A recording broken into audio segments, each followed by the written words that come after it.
Abul Qasim ʿAbd ar-Raḥman bin Abdullah bin ʿAbd al-Hakam bin Aʿyan al-Qurashī al-Mașrī, generally known simply as Ibn ʿAbd al-Hakam, was an Egyptian Muslim historian who wrote a work generally known as the Conquest of Egypt and North Africa and Spain. This work is considered one of the earliest Arabic Islamic histories to have survived to the present day. Life. The author's father Abdullah and brother Muhammad were the leading Egyptian authorities of the time on Malikite Islamic law. After the father's death, the family were persecuted by the Caliph al-Wathiq for their adherence to orthodox doctrine. Although much quoted by early traditionists and historians, they are rarely mentioned by name because of a family disgrace.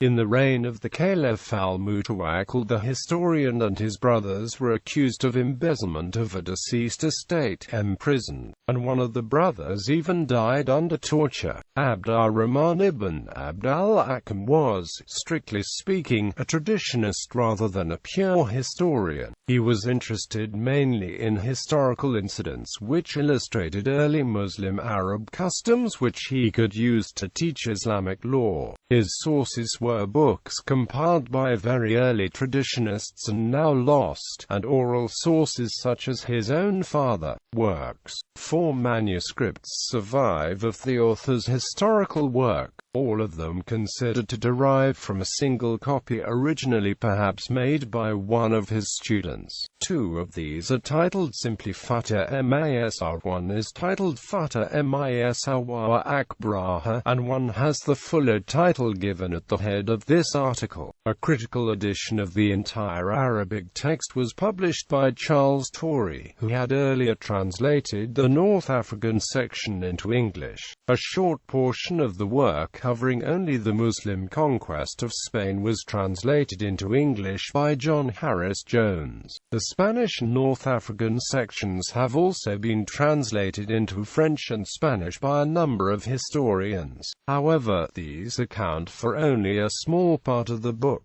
Most of the work is devoted to the legendary pre-Islamic history of Egypt, its conquest by the Arabs, its early Muslim settlements and its first Islamic judges. His work is an almost invaluable source as arguably the earliest Arab account of the Islamic conquests of the countries it deals with. However, it was written some 200 years after the events it describes, and therefore largely mixes facts with later legends.